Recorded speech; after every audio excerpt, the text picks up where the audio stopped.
विग्रहों और मंदिर का निर्माण संपन्न हो चुका था। अब केवल उनकी प्रतिष्ठा करनी बाकी थी। लेकिन इसमें भी एक अड़चन थी। जिस भगवान जगन्नाथ की मूर्तियां बनाना भी किसी नश्वर के लिए असंभव था, उनकी प्रतिष्ठा भला कोई साधारण ब्राह्मण कैसे कर सकता था? इसके लिए तो शायद देवर्षि नारद अथवा देवगुरु बृहस्पति जैसे दिव्य ऋषियों की आवश्यकता थी। राजा इंद्रद्युम्न अब तपस्या में बैठ गए। थोड़ी देर के बाद किसी के बुलाने पर राजा का ध्यान खुलता है और वो अपने सामने देवर्षि नारद को खड़ा पाते हैं। नारद को प्रणाम कर वो उनसे मंदिर तथा विग्रहों की स्थापना के बारे में मार्गदर्शन मांगते हैं। नारायण नारायण, ये बात आपकी सत्य है राजन।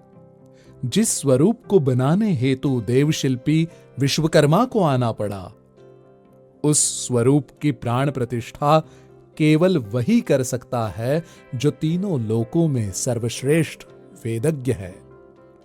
देवर्षि नारद ने राजा से कहा, क्षमा करे देवर्षि, परंतु आप और देवगुरु बृहस्पति के अतिरिक्त और ऐसा कौन है जो इतना उत्कृष्ट ब्राह्मण व पारंगत विद्वान हो? राजा ने पूछा। मैं उनकी बात कर रहा हूं राजन, जिनके श्रीमुख से समस्त वेदों की उत्पत्ति हुई है। केवल और केवल मेरे पिता ब्रह्मदेव के हाथों ही भगवान श्रीहरि का ये कार्य संपादित हो सकता है। अहो भाग्य मेरे! देवर्षि, यदि आपकी आज्ञा हो तो मैं अभी आपके साथ ब्रह्मलोक जाकर जगत पिता को निमंत्रण देना चाहता हूं। इंद्रद्युम्न ने प्रसन्न होकर कहा। अवश्य राजन। देवर्षि उन्हें अपने साथ स्वदेह ब्रह्मलोक ले जाने के लिए तैयार हो गए। इंद्रद्युम्न ने विद्यापति विश्वावसु तथा रानी गुंडीचा से विदा ली और जल्द लौटने का वादा कर देवर्षि के साथ ब्रह्मलोक की यात्रा पर निकल गए। जब वो ब्रह्मलोक पहुंचे तो ब्रह्मा जी ध्यानमग्न थे। राजा इंद्रद्युम्न ने उनका ध्यान खत्म होने तक प्रतीक्षा करना ही उचित समझा। कुछ समय बाद जब ब्रह्मा जी तप से जागे तो राजा इंद्रद्युम्न ने उन्हें प्रणाम कर मंदिर की प्रतिष्ठा करने हेतु निमंत्रण दिया, जिसे जगत पिता ने सहज स्वीकार किया। ब्रह्मा की स्वीकृति देते ही राजा का मन अब अत्यंत प्रसन्न हो उठा। वो जल्द से जल्द रानी गुंडीचा के साथ ब्रह्मा जी के आने की खुशखबरी बांटने के लिए व्याकुल हो रहे थे। अतएव अब वो ब्रह्मलोक से पृथ्वीलोक पर वापस आ गए। वापस नीलांचल में पहुंचकर राजा को अपनी आंखों पर विश्वास नहीं हुआ। अब शंख क्षेत्र नामक कोई जगह समुद्र तट पर नहीं थी। राजा का महल, वो भव्य मंदिर तथा राजा की बसाई हुई पूरी की पूरी नगरी का कोई नामो निशान नहीं था। चारों तरफ बस मीलों तक रेत ही रेत थी, जैसा कि किसी भी सागर तट पर होता है। राजा को लगा कि वो अवश्य ही सपना देख रहे हैं, क्योंकि ऐसा भला कैसे हो सकता है कि कुछ ही घंटों पहले उन्होंने यही रानी गुंडीचा से बात की थी और अब वहां कुछ भी नहीं था। रानी, विद्यापति, विश्वावसु, उनका मंत्री परिषद, प्रजा, सारे कारागिर, यहां तक के हाथी घोड़े भी वहां से अदृश्य हो चुके थे। राजा बहुत देर तक रानी गुंडीचा और विद्यापति का नाम पुकार पुकार कर उन्हें बुलाते रहे। अंत में दुख से व्याकुल, चिंतित होकर वहीं समुद्र किनारे रेत पर बैठ गए। अब फिर कौन सी परीक्षा ले रहे हो प्रभु? अब फिर कौन सी? यही एक वाक्य वो बार बार जप रहे थे। शाम हुई तो उन्हें कुछ लोग नजर आए। इंद्रद्युम्न उनके पास जाकर उस जगह के बारे में पूछने लगे। सामने वाले आदमी ने जो कहा वो सुनकर राजा के पैरों तले की भूमि खिसक गई। उस आदमी ने कहा कि लगता है आप विदेशी हो मान्यवर। ये जगह उत्कल देश है और यहां पिछले 14 पीढ़ियों से प्रबल प्रतापी राजा गाल माधव का परिवार शासन करता आ रहा है। 14 पीढ़ियों से? यह असंभव है।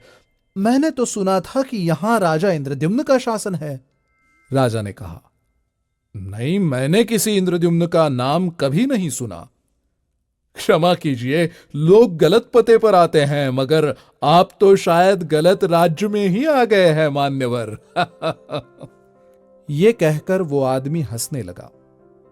राजा का दुख अब किसी अनजान आशंका में बदल रहा था, लेकिन वो उस आदमी को पागल समझकर आगे चलने लगे। कुछ दूर चलने के बाद उन्हें आखिरकार एक मंदिर की ध्वजा दिखाई दी। अवश्य ही मेरा मंदिर है। निश्चित ही विद्यापति तथा बाकी लोग यहां मेरी प्रतीक्षा कर रहे होंगे। ये कहकर इंद्रद्युम्न भागते हुए मंदिर के सामने पहुंचते हैं। यद्यपि उन्हीं के द्वारा भगवान जगन्नाथ के लिए बनाया गया ये वो ही मंदिर था, लेकिन उसके अतिरिक्त कोई भी वस्तु ऐसी नहीं थी जिसे वो पहचानते हो। सत्य जानने के लिए व्याकुल राजा मंदिर के बाहर बैठे एक ब्राह्मण के पास पहुंचे। अब फिर से अचंभित होने की बारी इंद्रद्युम्न की ही थी। ब्राह्मण ने कहा, यहां राजा गालमाधव के कुलदेवता भगवान विष्णु का मंदिर है। बहुत सालों पहले राजा के पूर्वजों को यह विशाल मंदिर पूरी तरह मिट्टी और रेत में दबा हुआ मिला था। राजा को आश्चर्यचकित देख ब्राह्मण ने आगे कहा, हे विदेशी, तुम्हारी जिज्ञासा मैं समझ सकता हूं। भला इतना विशाल मंदिर मिट्टी में कैसे दबा हुआ था, यह जानने की उत्सुकता है ना तुम्हारे भीतर? राजा अपनी सुध पूरी तरह से खो चुके थे और केवल सर हिलाकर ब्राह्मण को हां में उत्तर दिया। तो सुनो, मंदिर को लेकर एक लोक कथा प्रचलित है। मैंने अपने पितामह से सुना था, उन्होंने अपने पितामह से। लगभग 1000 वर्ष पहले यहां इंद्रद्युम्न नामक एक राजा का शासन था। हमारे महाराज की तरह ही वो भी प्रचंड विष्णु भक्त था। उसी ने इस मंदिर का निर्माण करवाया था, परंतु प्रतिष्ठा करने से पूर्व एक दिन शायद ब्रह्मा जी को निमंत्रण देने ब्रह्मलोक चला गया। बस उस दिन के बाद से उसे किसी ने नहीं देखा। इंद्रद्युम्न को यह सब सुनकर अपने कानों पर विश्वास नहीं हो रहा था।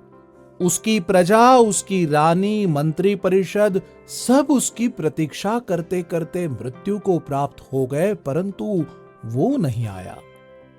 ऐसे ही कई पीढ़ियों के बाद धीरे धीरे उसका बसाया हुआ राज्य काल की गर्भ में लीन हो गया।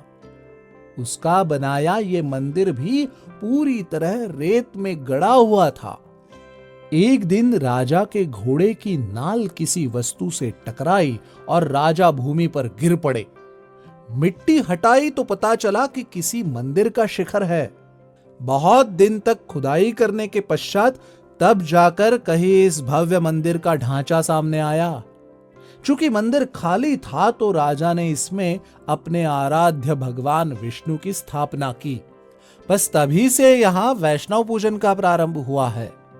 ब्राह्मण ये कहानी सुनाकर राजा इंद्रद्युम्न को देख रहा था, जो कि किसी बच्चे की तरह रोने लग गए थे। अरे अरे, क्या हुआ मान्यवर? आप उसी इंद्रद्युम्न के वंशज है क्या? ब्राह्मण ने रोते हुए राजा से पूछा। नहीं ब्राह्मण श्रेष्ठ, मैं कोई वंशज नहीं, बल्कि स्वयं वही अभागा इंद्रद्युम्न हूं। ये उत्तर सुनकर ब्राह्मण कोई प्रतिक्रिया दे पाता, उससे पहले ही राजा रोते बिलखते चिल्लाते हुए मंदिर की ओर भागने लगे। उनके मन में अब कोई संदेह नहीं था। जिस ब्रह्मलोक में एक दिन गुजर जाने पर मृत्युलोक में पूरा एक मनवंतर निकल जाता है, वहां उनके बिताए गए कुछ समय का ही भुगतान था ये 1 सहस्त्र वर्ष। राजा को समझ आ गया था कि जिनको वो यहां छोड़कर गए थे, उन सभी को मृत्यु को प्राप्त किए सैकड़ों वर्ष बीत चुके हैं। इतना बड़ा अन्याय क्यों मेरे साथ? काल चक्र के इस पहिए के नीचे मेरा सब कुछ कुचल गया है भगवान। हे नील माधव, ये कैसी लीला है आपकी? इसका उत्तर आपको देना होगा इसका उत्तर। रोष और अभिमान भरे कंठ से चीखते हुए राजा अब मंदिर के मुख्य द्वार की ओर बढ़ रहे थे। ये सब देख वहां उपस्थित सैनिकों ने राजा को पागल समझकर बंदी बना लिया और गाल माधव के दरबार में लेकर चले गए। दरबार में पूछे जाने पर राजा इंद्रद्युम्न ने गाल माधव को सारा वृत्तांत बताया, परंतु शायद ही कोई उनकी बात मानता। इसके विपरीत वो इंद्रद्युम्न हैं, ऐसा कहने पर राजसभा में उपस्थित समस्त पार्षदों ने उनका तीव्र उपहास किया। किसी ने तो इंद्रद्युम्न के ऊपर शत्रुदेश का गुप्तचर होने का भी लांछन लगाया। वृद्धावस्था के चलते मति भ्रम हो गया है तुम्हारा। जाओ जाओ, तुम्हारी हालत पर दया करते हुए मैं तुम्हें कोई दंड नहीं दे रहा हूं। यदि दोबारा ऐसा प्रलाप करते दिखाई दिए तो कठोर दंड मिलेगा। गाल माधव ने अपमानित कर इंद्रद्युम्न को राजसभा से निकाल दिया। दिन भर का राजकार्य समाप्त कर जब गाल माधव निद्रा लेने गए तो देर रात उनके सपने में भगवान विष्णु आए। अरे मूर्ख, तेरे अहंकार ने तुझे अंधा कर दिया है। जिसका तूने आज तिरस्कार किया वो मेरा सबसे बड़ा भक्त इंद्रद्युम्न है। उसी ने मेरे आदेश अनुसार इस मंदिर का निर्माण किया है। ये मंदिर मेरे पुरुषोत्तम जगन्नाथ स्वरूप को समर्पित है, जो आज भी अपने परम भक्त के हाथों ही प्रतिष्ठित होने की प्रतीक्षा किए रेत में दबी पड़ी है। जाकर सम्मान के साथ इंद्रद्युम्न को ले आ और विधि पूर्वक मेरी तथा इस मंदिर की स्थापना करवा। श्री हरि विष्णु का ये आदेश सुन गाल माधव उसी समय आधी रात में ही राजा इंद्रद्युम्न को खोजने निकल गए। बहुत ढूंढने के बाद समुद्र के किनारे सिर को झुकाए अत्यंत दुखी बैठे राजा इंद्रद्युम्न उन्हें मिल गए। इंद्रद्युम्न को देखते ही गाल माधव उनके पैरों पर गिर गए और अपनी मूर्खता के लिए उनसे क्षमा मांगी। तत्पश्चात वो पूरे राजकीय सम्मान के साथ राजा इंद्रद्युम्न को अपने महल ले आए। अगले दिन सुबह राजा इंद्रद्युम्न और गाल माधव साथ ही मंदिर गए और भगवान विष्णु से वर्षों से दबी हुई त्रिमूर्तियों का संधान देने हेतु प्रार्थना करने लगे। जैसे ही वो मंदिर से बाहर आए तो एक बहुत तेज आंधी चलने लगी। तूफान के प्रकोप से थोड़ी ही दूरी पर स्थित एक विशाल टीले पर से रेत छटने लगी। रेत के छट्टे के साथ ही प्राचीन मूर्तिशाला का आकार बाहर आने लगा। ये दृश्य देख राजा इंद्रद्युम्न की आंखें भर आई। पूरी मिट्टी हट जाने के बाद मूर्तिशाला के द्वार स्वयं ही खुल गए और अंदर से आने वाले दिव्य प्रकाश से सबकी आंखें चौंधियाने लगी। इतने साल दबे हुए होने के बाद भी त्रिमूर्तियों का तेज जरा सा भी कम नहीं हुआ था। जीवन में पहली बार विष्णु के इस अनोखे रूप का दर्शन करने वाले गाल माधव की आंखों से भी अब किसी अविरल झरने की तरह अश्रु बहने लगे। उपयुक्त घड़ी आने पर देवराज इंद्र और देवर्षि नारद सहित प्रजापति ब्रह्मा वहां उपस्थित हुए। ब्रह्मा जी के संरक्षण में वेद मंत्रोच्चारण के बीच त्रिमूर्तियों की प्राण प्रतिष्ठा हुई। द्वापार काल में जारा और अर्जुन द्वारा समुद्र में बहाया गया श्री कृष्ण का अवशेष अब एक शक्तिपुंज बनकर भगवान श्री जगन्नाथ के विग्रह में प्रवेश कर गया। यह अलौकिक दृश्य देख समस्त देवगण स्वर्ग से पुष्पवृष्टि करने लगे। भगवान जगन्नाथ की प्रतिष्ठा कर अपने अंतिम कर्तव्य का पालन करके राजा इंद्रद्युम्न ने अपने नश्वर शरीर का त्याग कर दिया और वैकुंठ लोक में विश्वावसु के पास अपना स्थान ग्रहण किया। आज भी पूरे विश्व में भगवान जगन्नाथ एकमात्र ऐसे देवता हैं जिनकी प्रतिमा जीवित है। श्री कृष्ण का वो देहावशेष आज भी भगवान जगन्नाथ की प्रतिमा के अंदर वास करता है, जिसे ब्रह्म पदार्थ कहा जाता है। हर 12 वर्षों बाद त्रिमूर्तियों का किसी जीवित मनुष्य के भांति ही अंतिम संस्कार किया जाता है और उस समय नई बनी प्रतिमा में प्राण स्वरूप श्री कृष्ण के अवशेष को स्थापित कर दिया जाता है। इस प्रक्रिया को नवकलेवर कहा जाता है।